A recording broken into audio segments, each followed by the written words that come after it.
Welcome to the Daily Walk Podcast, brought to you by Walk Thru the Bible. The Daily Walk Podcast is a daily devotional that will guide you on a life-changing journey through the Bible in 1 year. Join us every day to hear the entire Bible in a year, alongside a daily devotional thought that will help bring God's Word alive for you. Today's Daily Walk devotion comes from Joshua, chapters 6 through 8. Joshua employs a textbook strategy for military victory: divide and conquer. He attacks the middle of the country first, dividing the enemy forces in half, before mopping up resistance among the isolated troops in the south and north.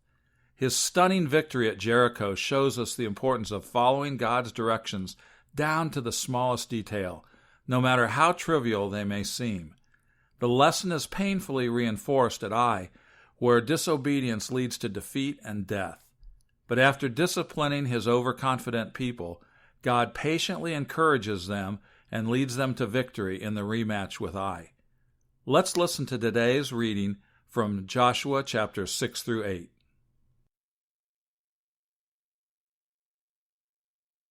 Joshua 6.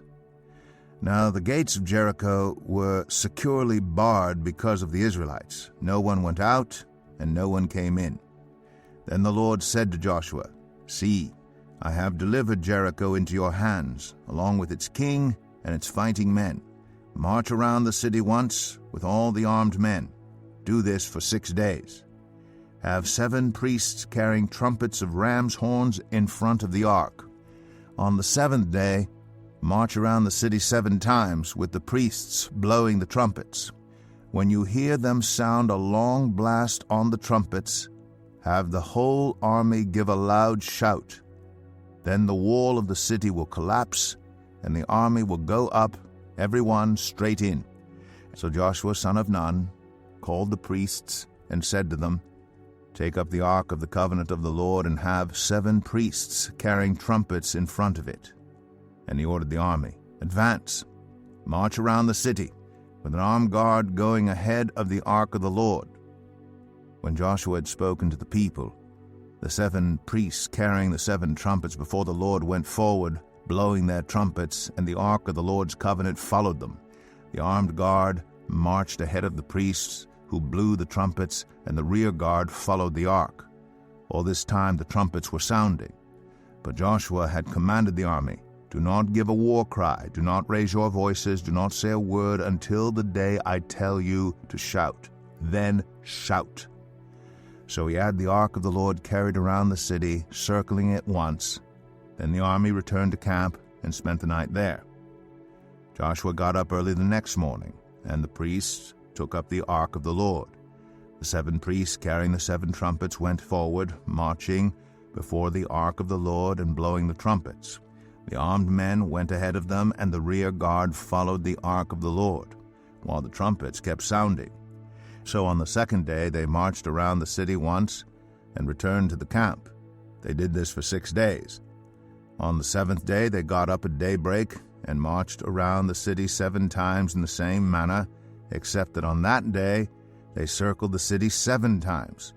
The 7th time around, when the priests sounded the trumpet blast, Joshua commanded the army, "Shout, for the Lord has given you the city.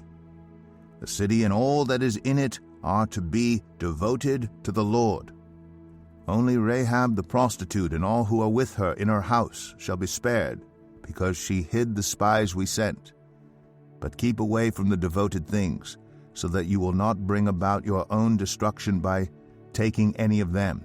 Otherwise you will make the camp of Israel liable to destruction and bring trouble on it. All the silver and gold and the articles of bronze and iron are sacred to the Lord and must go into his treasury." When the trumpet sounded, the army shouted, and at the sound of the trumpet, when the men gave a loud shout, the wall collapsed. So everyone charged straight in, and they took the city.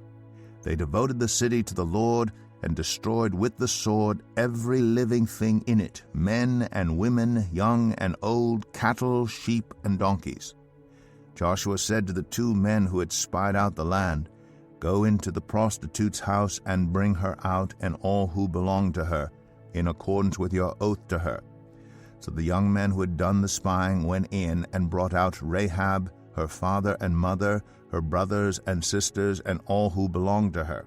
They brought out her entire family and put them in a place outside the camp of Israel. Then they burned the whole city and everything in it. But they put the silver and gold and the articles of bronze and iron into the treasury of the Lord's house.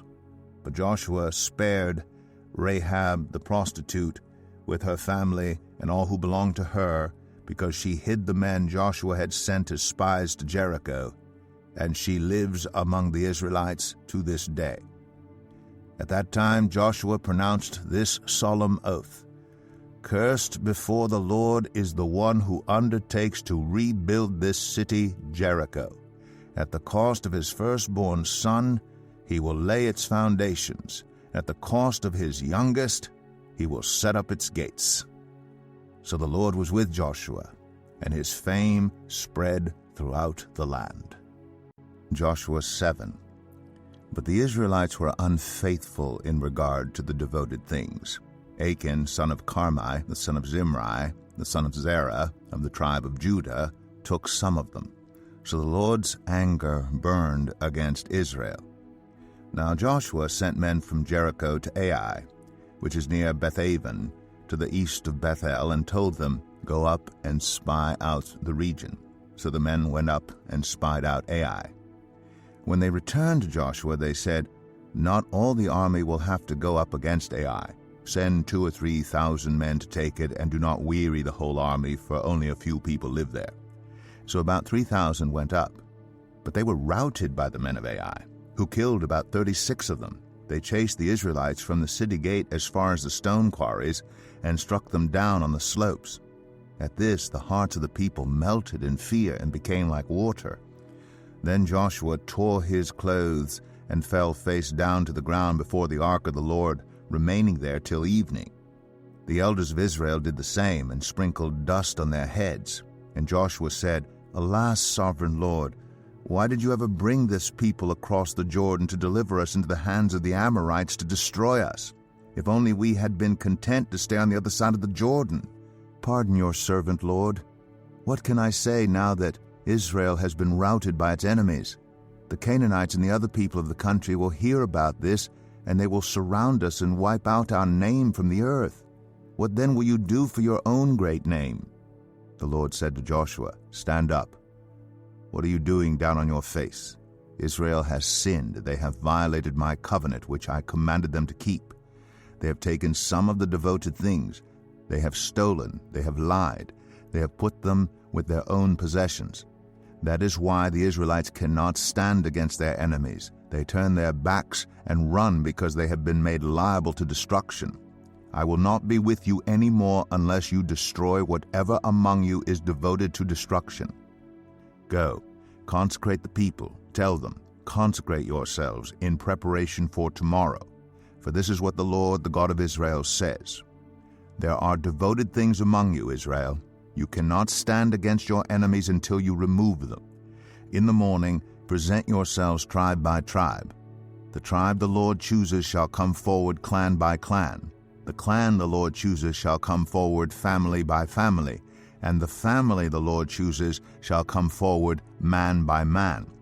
Whoever is caught with the devoted things shall be destroyed by fire, along with all that belongs to him. He has violated the covenant of the Lord and has done an outrageous thing in Israel. Early the next morning Joshua had Israel come forward by tribes, and Judah was chosen. The clans of Judah came forward, and the Zerahites were chosen. He had the clan of the Zerahites come forward by families, and Zimri was chosen. Joshua had his family come forward man by man, and Achan, son of Carmi, the son of Zimri, the son of Zerah, of the tribe of Judah, was chosen. Then Joshua said to Achan, "My son, give glory to the Lord, the God of Israel, and honor him. Tell me what you have done. Do not hide it from me." Achan replied, "It is true, I have sinned against the Lord, the God of Israel. This is what I have done. When I saw in the plunder a beautiful robe from Babylonia, 200 shekels of silver, and a bar of gold weighing 50 shekels, I coveted them and took them. They are hidden in the ground inside my tent, with the silver underneath." So Joshua sent messengers, and they ran to the tent, and there it was, hidden in his tent with the silver underneath. They took the things from the tent, brought them to Joshua and all the Israelites, and spread them out before the Lord. Then Joshua, together with all Israel, took Achan son of Zerah, the silver, the robe, the gold bar, his sons and daughters, his cattle, donkeys, and sheep, his tent, and all that he had, to the valley of Achor. Joshua said, "Why have you brought this trouble on us? The Lord will bring trouble on you today." Then all Israel stoned him, and after they had stoned the rest, they burned them. Over Achan they heaped up a large pile of rocks, which remains to this day. Then the Lord turned from his fierce anger.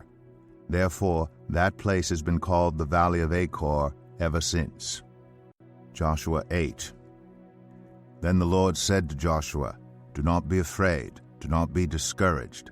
Take the whole army with you, and go up and attack Ai. For I have delivered into your hands the king of Ai, his people, his city, and his land. You shall do to Ai and its king as you did to Jericho and its king, except that you may carry off their plunder and livestock for yourselves. Set an ambush behind the city." So Joshua and the whole army moved out to attack Ai. He chose 30,000 of his best fighting men and sent them out at night with these orders. Listen carefully. You are to set an ambush behind the city. Don't go very far from it. All of you, be on the alert. I and all those with me will advance on the city, and when the men come out against us, as they did before, we will flee from them. They will pursue us until we have lured them away from the city, for they will say, "They are running away from us as they did before." So when we flee from them, you are to rise up from ambush and take the city.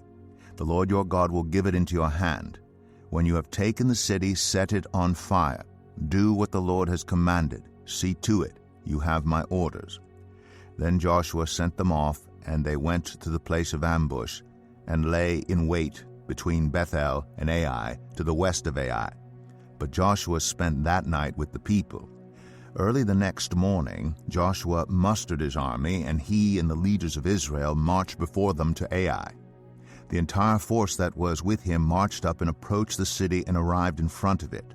They set up camp north of Ai, with the valley between them and the city. Joshua had taken about 5,000 men and set them in ambush between Bethel and Ai, to the west of the city. So the soldiers took up their positions with the main camp to the north of the city and the ambush to the west of it. That night Joshua went into the valley. When the king of Ai saw this, he and all the men of the city hurried out early in the morning to meet Israel in battle at a certain place overlooking the Arabah. But he did not know that an ambush had been set against him behind the city. Joshua and all Israel let themselves be driven back before them, and they fled toward the wilderness. All the men of Ai were called to pursue them, and they pursued Joshua and were lured away from the city. Not a man remained in Ai or Bethel who did not go after Israel. They left the city open and went in pursuit of Israel.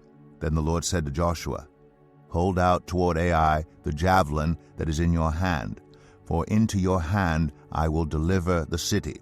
So Joshua held out toward the city the javelin that was in his hand. As soon as he did this, the men in the ambush rose quickly from their position and rushed forward.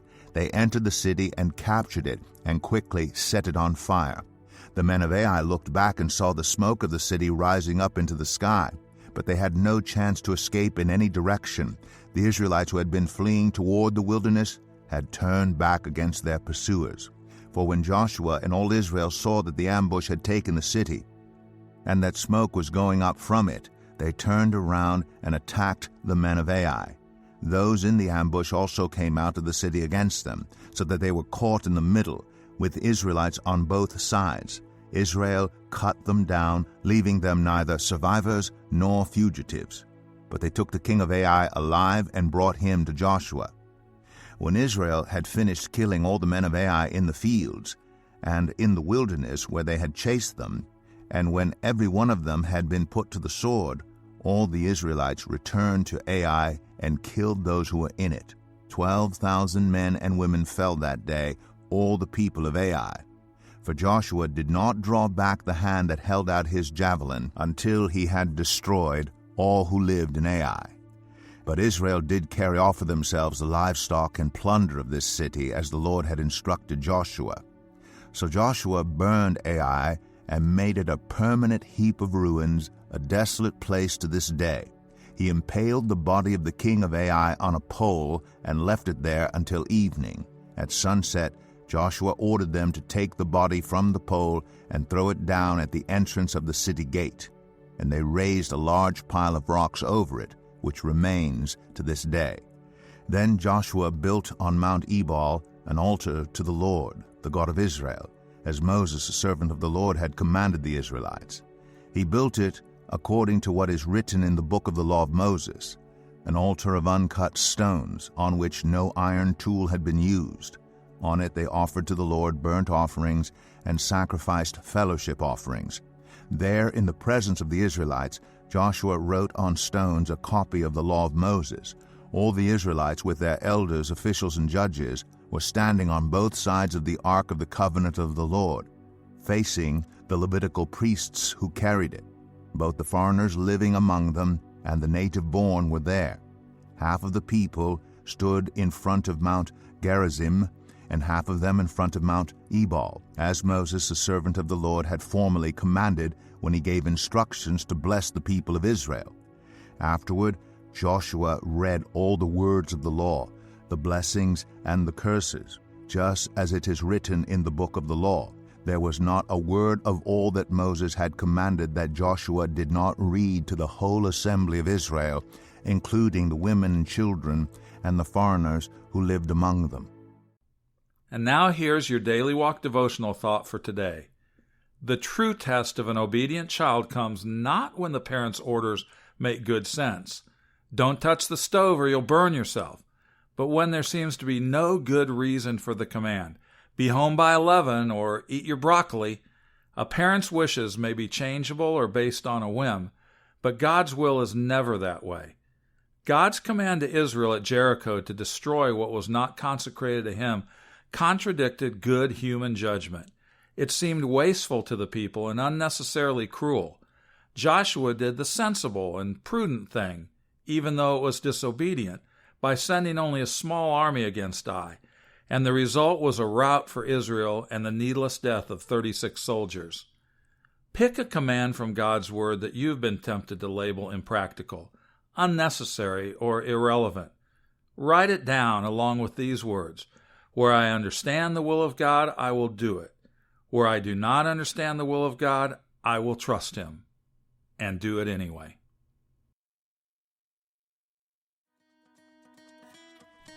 Thank you for joining us today for the Daily Walk podcast from Walk Thru the Bible. Be with us tomorrow as we continue our life-changing journey through the Bible in a year. Love this episode of the Daily Walk podcast? We'd love for you to rate and give us a review on iTunes or Google Play. Make sure you subscribe so you won't miss an episode as we walk through God's Word together. For more resources to help you live God's Word, visit walkthru.org. That's WALKTHRU.org. Walk Thru the Bible. Take a walk, change the world.